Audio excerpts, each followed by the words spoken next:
तो चलिए स्टार्ट करते हैं। डियर स्टूडेंट्स, आज की क्लास जो है वो बहुत ही इफेक्टिव होने वाली है क्योंकि टॉपिक बहुत इंपॉर्टेंट है और इंटरेस्टिंग है।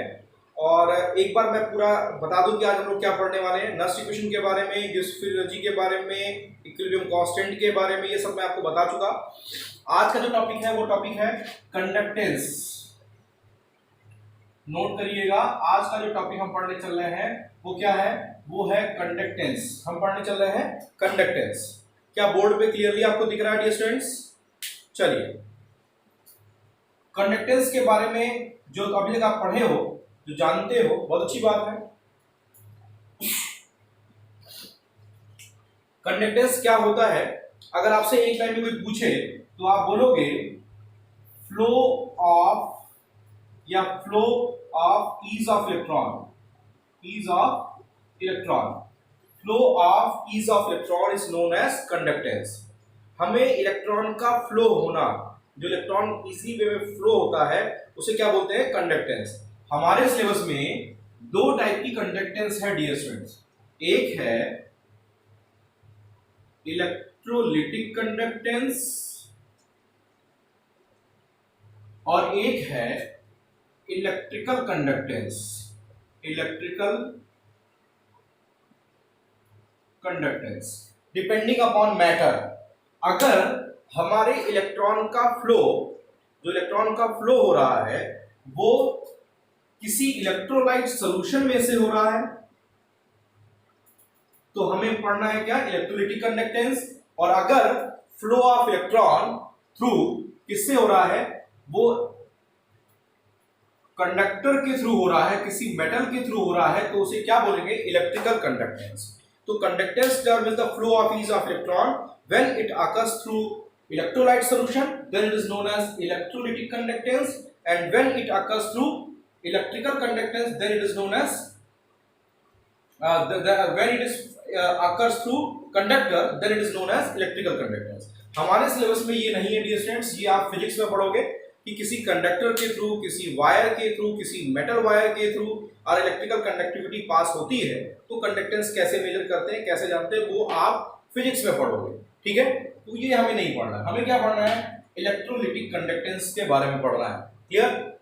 अब आइए देखते हैं इलेक्ट्रोलिटिक कंडक्टेंस में क्या क्या पढ़ना है और कैसे कैसे पढ़ना है, उसके बारे में देख लेते हैं। अगर हमें इलेक्ट्रोलिटिक कंडक्टेंस की बात करते हैं, इलेक्ट्रोलिटिक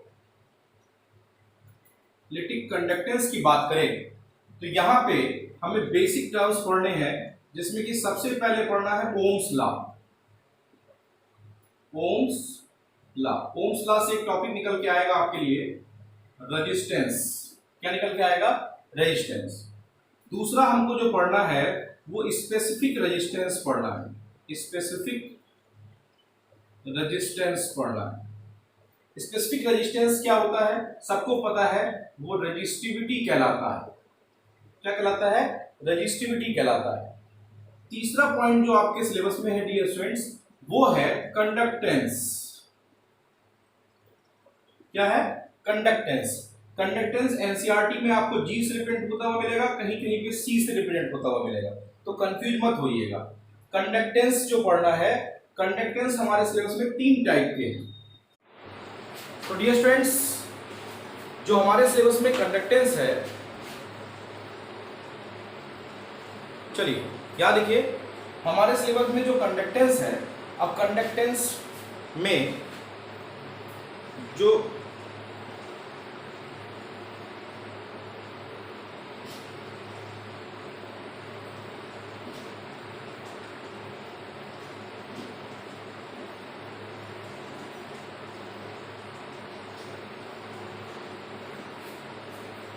हमारे सिलेबस में जो कंडक्टेंस है वो है स्पेसिफिक कंडक्टेंस। क्या है? Specific conductance.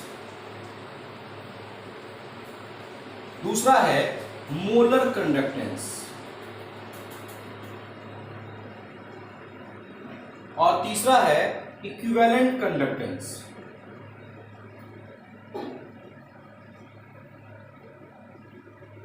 देखिए, जब तक किसी टॉपिक का ओवरव्यू आपके दिमाग में नहीं सेट होगा, तब तक चीजें क्लियर नहीं होंगी।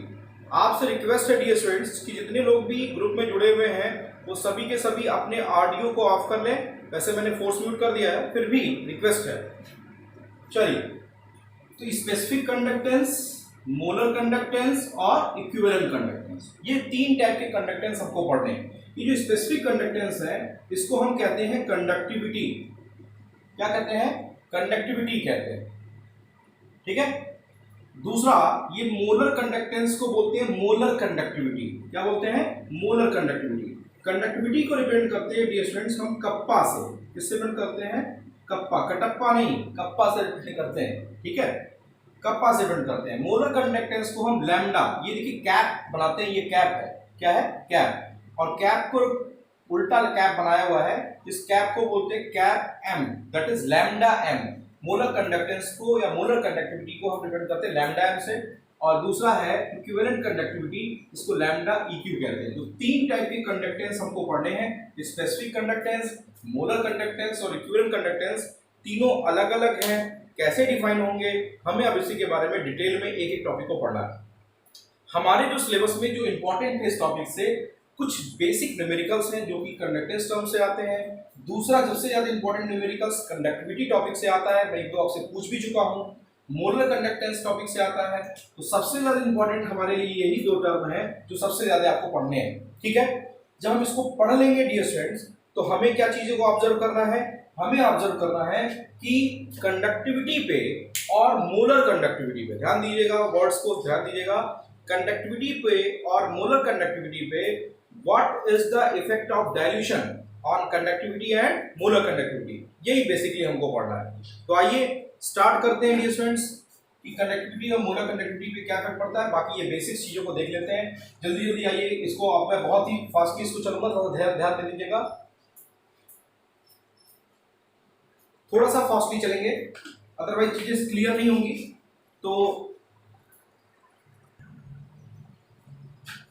तो कंडक्टेंस के बारे में डियर स्टूडेंट्स अगर हम ध्यान से देखें, थोड़ा सा ध्यान से देखिएगा, कंडक्टेंस के टर्म में पढ़ रहे थे कि इनके बारे में हमें क्या क्या पढ़ना है।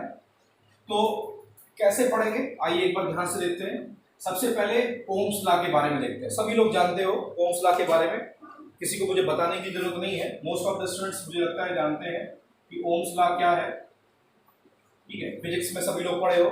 बस मैं आपको बेसिक चीजें बताऊंगा कि अगर मान लीजिए ये कंडक्टर है और इस कंडक्टर का जो पोटेंशियल डिफरेंस है वो V है, जिसका पोटेंशियल डिफरेंस है वो V है, तो क्या होता है, आपका जो पोटेंशियल डिफरेंस होता है और इसमें जो फ्लो होने वाला करंट है वो I है, तो क्या होता है, ये जो पोटेंशियल डिफरेंस होता है वो I के डायरेक्टली प्रोपोर्शनल होता है, या I पोटेंशियल डिफरेंस के डायरेक्टली प्रोपोर्शनल होता है। तो V equal to I R, direct हम पढ़ते हैं, V equal to I R concept आता है, ठीक है, V equal to I R, जहां पे R क्या है, R इज इक्वल टू हो जाएगा, सबको पता है V बाई I, ठीक है।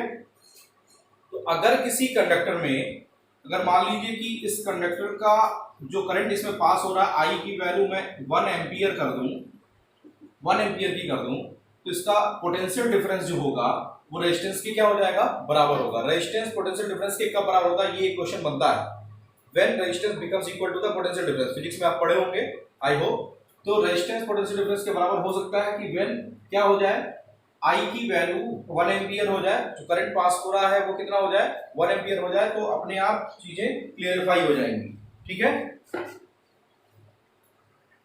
वाला ओम्स लॉ आप सभी लोग जानते हैं, फिजिक्स में पढ़े हुए हो, बस इतना जानना है कि रेजिस्टेंस क्या होता है। इससे एक क्वेश्चन बनता है, वो क्वेश्चन मैं आपको बताने वाला हूं जो पेपर में पूछे जाते हैं कि resistance, when resistance becomes to the potential difference. Potential difference के बराबर रेजिस्टेंस कब हो जाता है, जब किसी कंडक्टर में जो इलेक्ट्रिसिटी सप्लाई हो रही है वो n एम्पियर की होती है पर सेकंड, तो 1 एम्पियर की अगर इलेक्ट्रिसिटी पास हो रही होती है तो उस समय रेजिस्टेंस किसके बराबर होता है, पोटेंशियल डिफरेंस के बराबर हो जाता है। रेजिस्टेंस की यूनिट सबको पता है, आई होप कि maximum of most of the student जानते हैं, वोल्ट एम्पियर होती है, वोल्ट पर एम्पियर, भाई वोल्ट पर एम्पियर रेजिस्टेंस की यूनिट होती है। और एक यूनिट और होती है जिसको आप सभी लोग जानते हो, क्या कहते हैं, ओम कहते हैं। क्या होती है, ओम होती है, सभी लोग जानते हैं। तो रेजिस्टेंस से क्या क्वेश्चन बनता है, क्लियर हो गया। रेजिस्टेंस पोटेंशियल डिफरेंस के बराबर कब हो जाता है, जब I की वैल्यू 1 एम्पियर होती है, किसी इलेक्ट्रिकल कंडक्टर में जो सप्लाई होती है वो 1 एम्पियर की होती है, तो ओम्स क्लियर है, इसकी यूनिट क्या होती है, ओम होती है। और दूसरी यूनिट क्या होती है, वोल्ट पर एम्पियर होती है, क्या होती है, वोल्ट पर एम्पियर होती है, क्लियर है। चलिए अगला पॉइंट ये स्टूडेंट्स, दूसरा है स्पेसिफिक रेजिस्टेंस, स्पेसिफिक रेजिस्टेंस की बात मैं करने चल रहा हूं। स्पेसिफिक रेजिस्टेंस क्या होता है? स्पेसिफिक रेजिस्टेंस जो होता है इसी को बोलते हैं हम रेजिस्टिविटी कहते हैं। क्या बोलते हैं? रेजिस्टिविटी कहते हैं। अब इसको पता करने के लिए, रेजिस्टिविटी को ऑब्जर्व करने के लिए हम दो टर्म देखते हैं। कोई भी वायर ले लो डियर स्टूडेंट्स, क्या ले लो? वायर। और अगर इसका लेंथ जो है वो L मान लो और इसका जो एरिया ऑफ क्रॉस सेक्शन है, एरिया ऑफ क्रॉस सेक्शन वो A मान लो, तो जो रेजिस्टेंस होता है वो लेंथ के डायरेक्टली प्रोपोर्शनल होता है और एरिया ऑफ क्रॉस सेक्शन के रेसिप्रोकल होता है। ये आप पढ़े होंगे फिजिक्स में, है ना? जो रेजिस्टेंस होता है वो लेंथ के डायरेक्टली प्रोपोर्शनल होता है किसी भी कंडक्टर के, और एरिया ऑफ क्रॉस सेक्शन उसकी जो थिकनेस होती है उसके क्या होता है? रेसिप्रोकल होता है। तो इन दोनों को अगर कंक्लूड किया जाए तो R/L/A हो जाएगा। प्रोपोर्शनलिटी कांस्टेंट लगाओगे तो यहाँ पे रो आ जाएगा, और यही जो रो आया है dear students, rho is equal to हो जाएगा RA/L।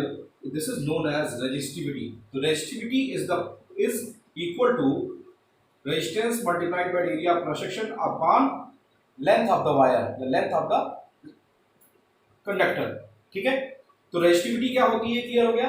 Resistivity is the proportionality constant. Resistivity क्या है? प्रोपोर्शनलिटी कांस्टेंट है।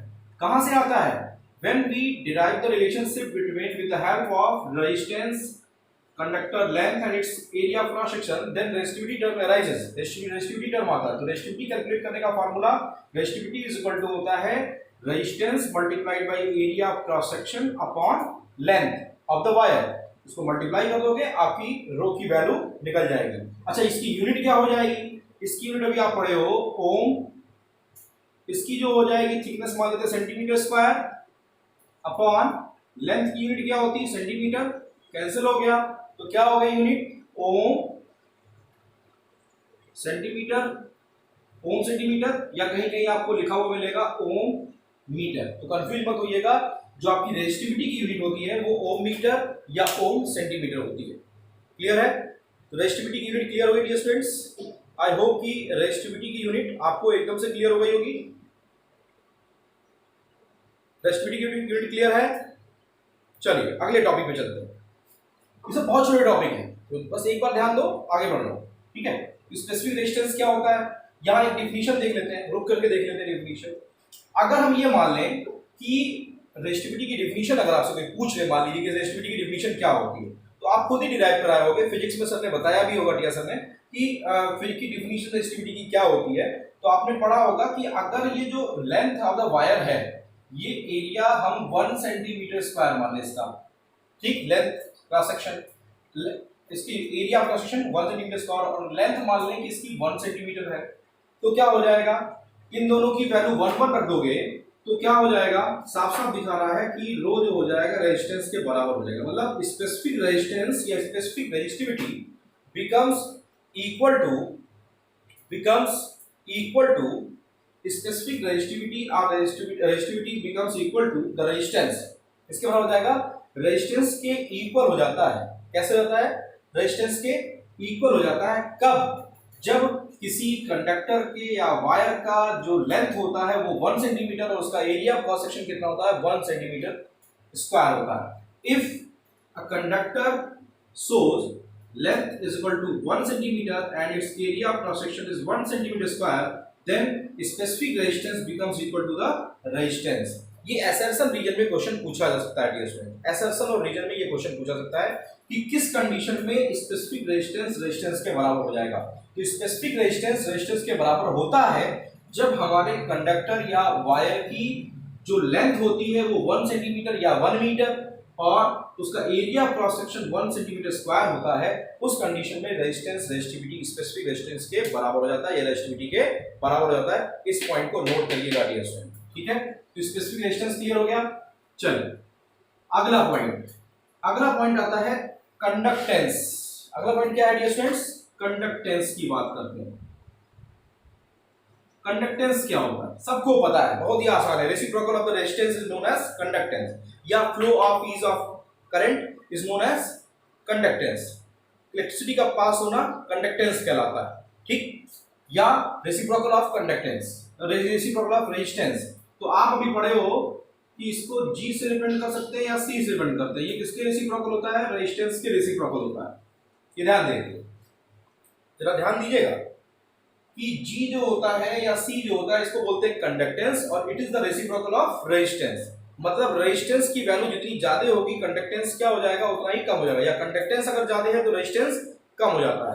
जैसे आपके घर से ट्रांसफार्मर 10 मीटर की दूरी पे लगा है तो आपको लाइट अच्छी मिलेगी क्योंकि वायर बहुत कम है, लेंथ कम है, रेजिस्टेंस कम हो जाएगा, कंडक्टेंस ज्यादा हो जाएगा। तो कंडक्टेंस की वैल्यू, जो कंडक्टेंस होता है वो रेजिस्टेंस की क्या होता है? रेसिप्रोकल। इसकी यूनिट देख लेते हैं जल्दी से। अगर इसकी यूनिट की बात करें डियर स्टूडेंट्स तो यूनिट क्या हो जाएगी? सबको पता है कि इसकी यूनिट क्या हो जाएगी? यूनिट क्या हो जाएगी? जरा सा देख लिया जाए, इसकी यूनिट क्या हो जाएगी? आपको क्लियर है कि 1/ओम, ओम को ऊपर ले जाते हैं तो क्या हो जाता है? ओम इनवर्स, या इसी को रिप्रेजेंट करते हैं डियर स्टूडेंट्स महो, या कहीं कहीं आपको जैसे महो से कहते हैं। ओम का इनवर्स रेसिप्रोकल क्या कहलाता है? महो कहलाता है। ठीक है, तो यूनिट ऑफ कंडक्टेंस इज 1/ओम। ऐसा यूनिट आपको मैंने आपको पहले बताया है, इसका नोट्स दिया भी था। ऐसा यूनिट साइमन डिपेंड करते हैं। किससे डिपेंड करते हैं? साइमन। इसकी यूनिट जो SI यूनिट होती है वो क्या होती है डियर स्टूडेंट? साइमन होती है। It's SI unit is Simon. ध्यान रखिएगा, बहुत इंपॉर्टेंट होने वाला टॉपिक, इसलिए इसको ध्यान रखिएगा कि इसकी यूनिट SI यूनिट साइमन होती है। याद रहेगा। किसी को प्रॉब्लम नहीं? प्रॉब्लम है? पक्का है? किसी को प्रॉब्लम नहीं है ना? चलिए आगे बढ़ जाए। यहां पे G और R का रिलेशनशिप तो आपको पता है, इसके न्यूमेरिकल आता है, ये ध्यान रखिएगा। और अभी आप पढ़े हो रो इज इक्वल टू RA/L, पढ़े हो? रो इज इक्वल टू RA/L पढ़े हो? तो जरा ये बता दो R इज इक्वल टू क्या लिख सकते हो? R इज इक्वल टू लिख सकते हो rho L by R is equal to rho L by A। जब उसकी वैल्यू यहां पुट कर दो तो G इज इक्वल टू हो गया 1/रो L by A, that is G is equal to हो गया A बाई रो L। ये रिलेशनशिप पे न्यूमेरिकल एक बार बोर्ड में मुझे याद है 2017 में पूछा था और बच्चे रट्टा मार के गए थे, क्वेश्चन गलत कर दिए। तो रट्टा नहीं मारना है, चीजों को समझना है कि सर रेजिस्टेंस के साथ अगर रिलेशनशिप है तो रेजिस्टिविटी के साथ भी रिलेशनशिप हम डिराइव कर सकते हैं। यही क्वेश्चन पूछा था और लोग लिख करके क्या चले आए थे कि रेजिस्टेंस और कंडक्टेंस का रिलेशनशिप बोर्ड पे लिख के चले आए थे। और वो पूछ क्या रहा था? वो पूछा था, सिर्फ यही क्वेश्चन पूछा था, what is the relationship between conductance and resistivity. Conductance और रेजिस्टिविटी का क्या रिलेशनशिप होता है? तो कंडक्टेंस और रेजिस्टिविटी का रिलेशनशिप आपके सामने है डियर स्टूडेंट्स। कंडक्टेंस और रेजिस्टिविटी एक दूसरे के रेसिप्रोकल होते हैं, एकदम सही है। लेकिन रिलेशनशिप जैसे यहाँ पे 1/r था तो लोग 1/r लिख के चले आए थे, लेकिन आपको क्या लिखना है? A/रो बाई L, A/रो L, याद रहेगा। तो ये रिलेशनशिप याद रखिएगा। इसकी यूनिट साइमन होती है। क्या होती है? साइमन होती है। ऐसी यूनिट महो इनवर्स होती है, ओम इनवर्स, महो होती है, ओम इनवर्स होती है। क्लियर है? तो कंडक्टेंस की यूनिट निकाल लोगे। चलो, किसी को कोई प्रॉब्लम होनी तो नहीं चाहिए भाई, मुझे तो लगता है। अब आइए अगले पॉइंट पे चलते हैं डियर स्टूडेंट्स। अगला पॉइंट जो है वो है कंडक्टिविटी। क्या है? कंडक्टिविटी। कंडक्टिविटी किसे कहते हैं? आइए देख लेते हैं।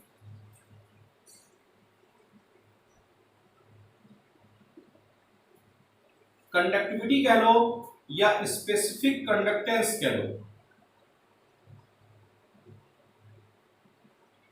कंडक्टिविटी टर्म यूज कर लो या फिर क्या कर लो, स्पेसिफिक कंडक्टेंस टर्म यूज कर लो। दोनों का मतलब एक ही है। दोनों क्या होते हैं, कैसे डिफाइन करते हैं, यही हमको समझना है। ठीक है, जनरली आप पढ़े होंगे, मैक्सिमम स्टूडेंट पढ़ चुके हैं, तो कप्पा से रिप्रेजेंट करते हैं। किससे रिप्रेजेंट करते हैं? ये ग्रीक वर्ड है, इसका मतलब इसको कहते हैं कप्पा। कप्पा से रिप्रेजेंट करते हैं। ठीक है, और ये जो कंडक्टिविटी होती है, इस कंडक्टिविटी जैसे कंडक्टेंस जो था वो रेसिप्रोकल ऑफ क्या था? रेसिप्रोकल ऑफ रेजिस्टेंस था। वैसे ही कंडक्टिविटी जो होती है वो रेसिप्रोकल ऑफ रेजिस्टिविटी होता है। मतलब अगर आपसे कहा जाए तो कप्पा इज इक्वल टू 1/रो होता है। कप्पा इज इक्वल टू 1/रो होता है। Kappa is equal to 1/रो।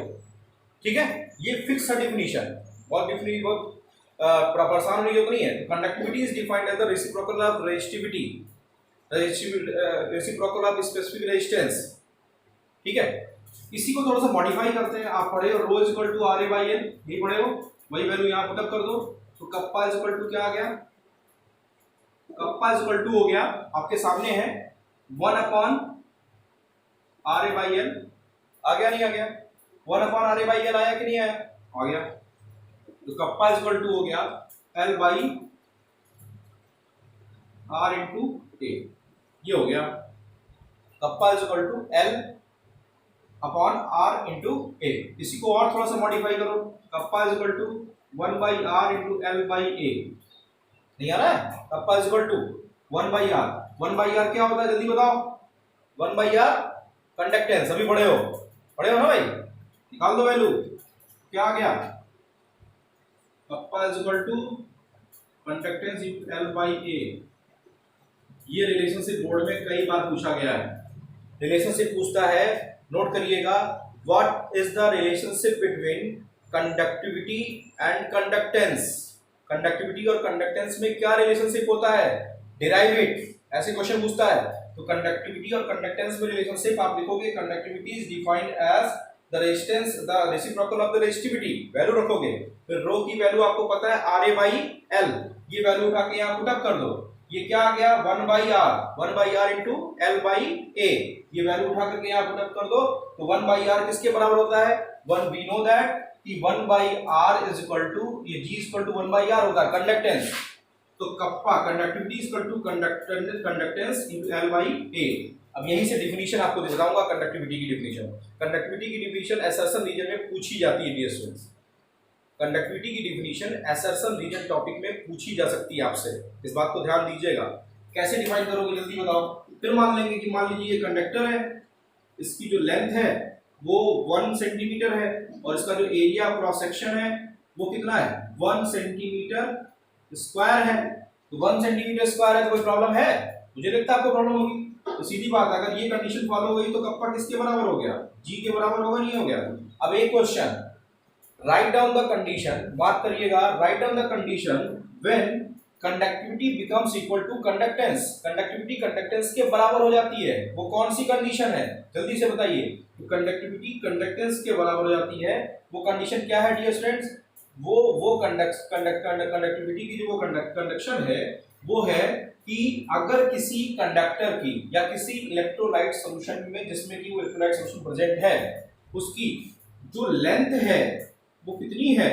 1 centimetre है और उसका जो एरिया क्रॉस सेक्शन है वो कितना है? 1 सेंटीमीटर स्क्वायर है। तो जो आपकी कंडक्टिविटी होती है वो कंडक्टेंस के बराबर होती है। Conductivity becomes equal to conductance when the length of the wire या length of the conductor is 1 centimetre and its area cross section is 1 centimetre square.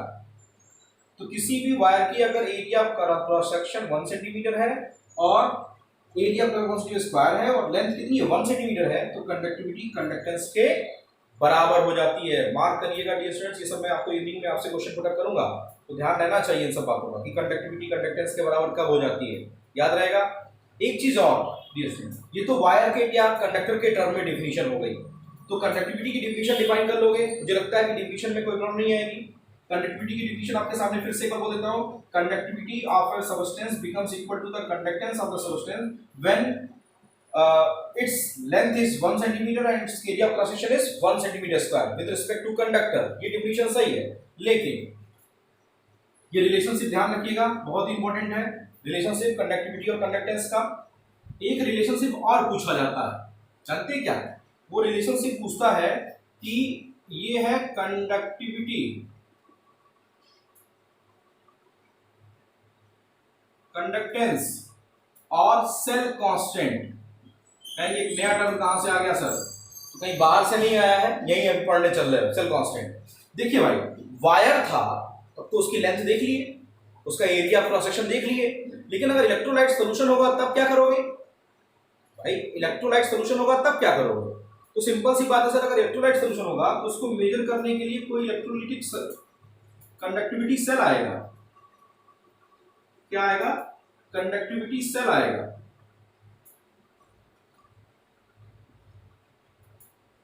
इसको बोलते हैं डियर स्टूडेंट्स कंडक्टिविटी सेल। देखिए लेंथ अगर वायर था तो wire के respect में डिफिनेशन लिख दिए कि सर अगर वायर की या कंडक्टर की लेंथ 1 सेंटीमीटर और उसका area cross section 1 centimetre square हो तो कंडक्टिविटी कंडक्टेंस के बराबर हो जाएगी। लेकिन अगर यही इलेक्ट्रोलाइट सॉल्यूशन के रिस्पेक्ट में डिफाइन करना हो तब क्या करोगे, तब क्या डिफिनेशन दोगे? तो डिफिनेशन आपके सामने है। ये जो है ये कंडक्टिविटी सेल किसी इलेक्ट्रोलाइट सॉल्यूशन की कंडक्टिविटी मेजर करने का अभी मैं बताऊंगा कि व्हीटस्टोन ब्रिज की हेल्प से कैसे हम किसी इलेक्ट्रोलाइट सॉल्यूशन की कंडक्टिविटी मेजर करते हैं। वो टॉपिक है हमारे सिलेबस में, उसको मैं भी आपको डिस्कस करूंगा, परेशान मत होइएगा। कई लोग ये सोच रहे होंगे सर टॉपिक स्किप कर दिया, लेकिन वो बताऊंगा अभी भी आगे आने वाला है। लेकिन अभी पहले ये समझ लो कि किसी कंडक्टिविटी सेल में हम उस इलेक्ट्रोलाइट सॉल्यूशन को भर करके उसकी कंडक्टेंस निकाल सकते हैं। कैसे निकालेंगे वो बताऊंगा। तो यहाँ पे क्या है, ये जो लेंथ होता है डियर स्टूडेंट्स, ये एक इलेक्ट्रोड से दूसरे इलेक्ट्रोड की ये जो डिस्टेंस होती है इसको रिप्रेजेंट करते हैं एल से, ठीक। और ये जो इलेक्ट्रोड है इसकी जो थिकनेस है उसको कहते हैं ए, ठीक है। और इन दोनों का जो रेशियो होता है इसको जी स्टार से रिप्रेजेंट करते हैं। G star is equal to होता है एल बाई ए। क्या होता है G star? G star is known as cell constant. Cell constant. तो क्वेश्चन आता है define cell constant. Cell constant को डिफाइन करो, या न्यूमेरिकल में कैलकुलेट करने को बोल देता है कि कैलकुलेट द सेल कांस्टेंट। तो सेल कांस्टेंट कोई हवा नहीं है, सेल कांस्टेंट इसी कंडक्टिविटी सेल के बीच से डिराइव है कि कंडक्टिविटी सेल में दो इलेक्ट्रोड प्लेट के बीच की जो डिस्टेंस होती है वो लेंथ एल होता है और ए जो होता है वो एरिया क्रॉस सेक्शन होता है। और cell constant is the ratio of L by A, ये फिक्स होता है। तो सेल कांस्टेंट निकालने का फार्मूला क्या हो गया dear students? L by A. ये ध्यान रखिएगा, सेल कांस्टेंट का फार्मूला क्या हो गया? L by A. L by A ध्यान रखिएगा। It's cell constant is defined as the ratio of the length and its area of area cross section. किसी कंडक्टिविटी सेल का जो दो इलेक्ट्रोड के बीच की डिस्टेंस होगी वो लेंथ हो गई और उसका जो एरिया क्रॉस सेक्शन होगा वो ए हो गया। तो सेल कांस्टेंट को कैसे डिफाइन करेंगे? जी स्टार से डिफाइन करेंगे। ये देखिए सेल कांस्टेंट दिया है कि नहीं दिया है, देखिए देखिए एल बाई ए, यही तो सेल कांस्टेंट है। तो देखिए रिलेशनशिप और मिल गया आपको। और सर आप एक से एक रिलेशनशिप निकाल रहे हो, भाई है तो बता रहा हूँ बस आपको। मेरा देखिए मैं जानता हूँ ये टॉपिक आप पढ़ चुके हो, मोस्ट ऑफ द स्टूडेंट पढ़ चुके हो, लेकिन जब आप इसको आज पढ़ रहे होगे तो बहुत सारे क्वेश्चंस आपके दिमाग में आ रहे होंगे, सर देखिए ये क्वेश्चन भी था तो मैंने ध्यान नहीं दिया। तो हमें मेरा काम सिर्फ ये क्या है, सिर्फ उस क्वेश्चन पे ले जाके आपको पॉइंट आउट करना कि उसको भी ध्यान दो, इसको छोड़ के आगे बढ़ गए हो, ठीक है। तो cell constant is defined as the ratio of L by A. इसकी वैल्यू फिक्स होती है, हर कंडक्टिविटी सेल के लिए अलग अलग होती है, लेकिन एक पर्टिकुलर कंडक्टिविटी सेल के लिए इसकी वैल्यू फिक्स होती है और उसका रीजन है कि इसका लेंथ फिक्स होगा और एरिया क्रॉस सेक्शन फिक्स होगा। तो डियर स्टूडेंट्स क्या रिलेशनशिप निकल के आया? Conductivity is equal to conductance and L by A की जगह पे क्या आ जाएगा? G star. क्या आ जाएगा? G star. आया कि नहीं आया? तो कंडक्टिविटी, कंडक्टेंस और सेल कांस्टेंट तीनों का रिलेशनशिप ये मार्क कर लीजिएगा और नोट कर लीजिएगा डियर स्टूडेंट्स। क्लियर है कि कंडक्टिविटी किसके बराबर होती है? Conductivity is the product of conductance and its cell constant. किसी इलेक्ट्रोलाइट सॉल्यूशन की कंडक्टिविटी जो होती है वो उसके कंडक्टेंस और क्या सेल कांस्टेंट की वैल्यू का मल्टीपल का प्रोडक्ट होती है, उसका प्रोडक्ट होती है। क्लियर है? कंडक्टिविटी की वैल्यू क्लियर है। सेल कांस्टेंट याद रखिएगा, बहुत इंपॉर्टेंट है, पूछा था। सेल कांस्टेंट की यूनिट जरा जल्दी से बता दो। सेल कांस्टेंट की यूनिट क्या होती है जल्दी बताओ। सेल कांस्टेंट की यूनिट आपको पता होगी कि सर सेल कांस्टेंट की यूनिट जो होती है वो एल बाई ए है। क्या है? एल बाई ए। तो एल मतलब सेंटीमीटर और ए मतलब सेंटीमीटर स्क्वायर, ये कैंसिल हो गया तो सेंटीमीटर इनवर्स। तो सेल कांस्टेंट की यूनिट सेंटीमीटर इनवर्स, मार्क करिएगा। The unit of cell constant is centimetre inverse. इसको अलग से नोट करिएगा, सेल कांस्टेंट टॉपिक एक अलग से नोट कर बना लीजिएगा, ऐसे डायग्राम बना लीजिएगा, एल ए लिखाइएगा, L by A is known as cell constant, ऐसे लिख दीजिएगा और इस रिलेशनशिप को अलग से डिराइव करिएगा। ठीक है, ये बहुत इंपॉर्टेंट है, थोड़ा सा मार्क कर लीजिएगा। ठीक है, तो सेल कांस्टेंट क्लियर हो गया। चलो यूनिट क्लियर हो गई, सेंटीमीटर इनवर्स करके मीटर इनवर्स लिख देगी तो कंफ्यूज मत हो जाएगा। मीटर इनवर्स कहे या फिर क्या कहे, सेंटीमीटर इनवर्स कहे, बात एक ही है।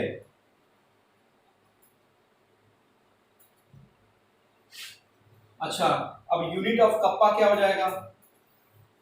यूनिट ऑफ कप्पा मतलब ओके सर ये क्या बोल रहा है यूनिट ऑफ कप्पा क्या? अरे unit of conductivity, unit of conductivity क्या होती है डियर स्टूडेंट्स, सबको पता है, अभी आसानी से निकाल लोगे। कप्पा इज इक्वल टू लिखे थे G into L by A, ये तो लिखे थे। G क्या है, कंडक्टेंस है, ठीक है। कंडक्टेंस की यूनिट क्या पढ़े थे अभी, ओम इनवर्स। एल की वैल्यू क्या पता है आपको, सेंटीमीटर, और इसका क्या पता है, सेंटीमीटर स्क्वायर।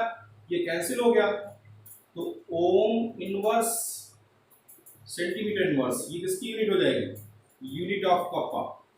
अच्छा, ओम इनवर्स को और क्या कहते हैं, महो सेंटीमीटर इनवर्स।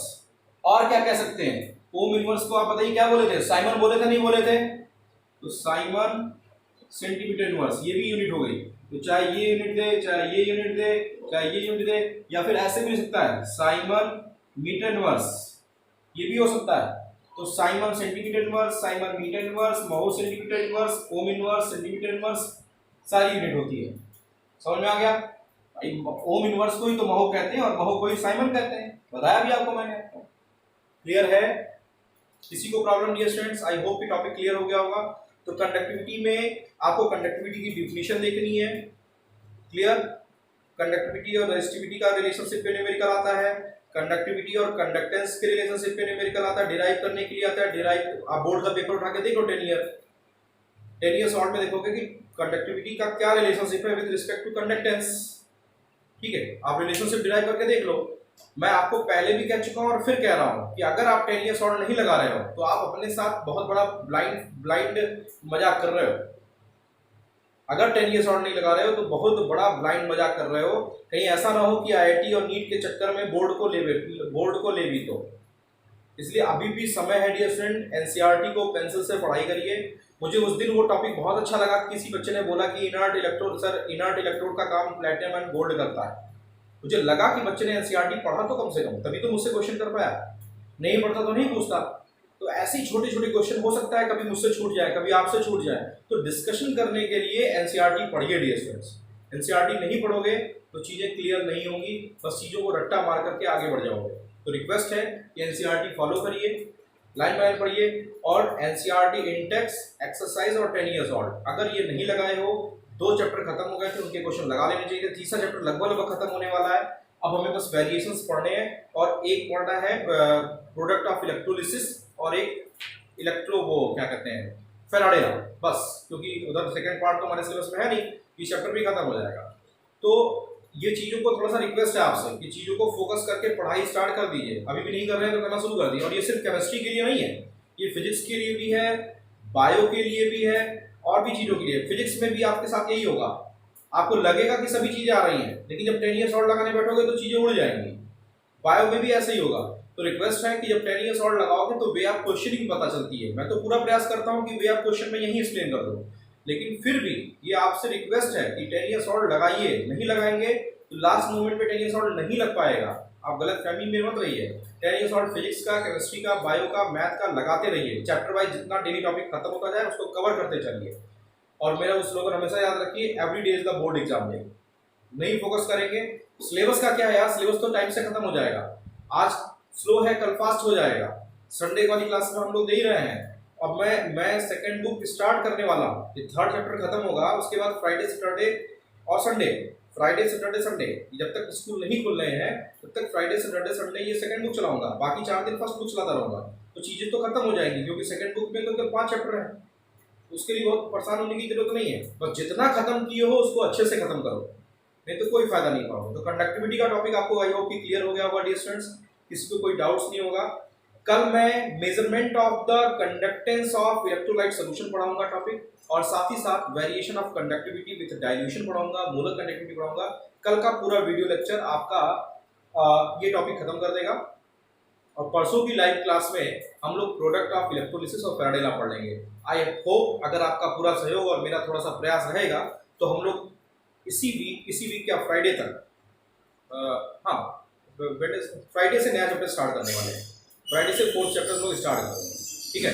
तो रिक्वेस्ट है कि जो चैप्टर खत्म हो गए हैं उनको अच्छे से तैयार कर लीजिए। अब मैं खाली हो गया हूँ, मेरी थोड़ी बहुत स्ट्रेस थी, थोड़ी बहुत समस्याएं थी, वो लगभग खत्म हो चुकी हैं। 1 आध दिन की और समस्याएं हैं।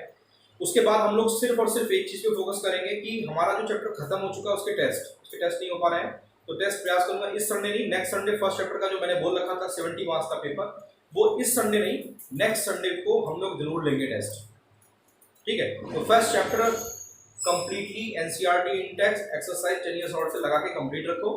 जिस दिन भी मैं एक दिन पहले बताऊंगा, सैटरडे को बताऊंगा, संडे को टेस्ट करूंगा, ठीक है। तो चलिए स्टूडेंट्स, हम मिलते हैं संडे को, हम लोग टेस्ट लेते हैं नेक्स्ट संडे, इस संडे नहीं नेक्स्ट संडे को, ठीक है। चलिए यहाँ तक का टॉपिक क्लियर हो गया। Thank to dear students joining to me.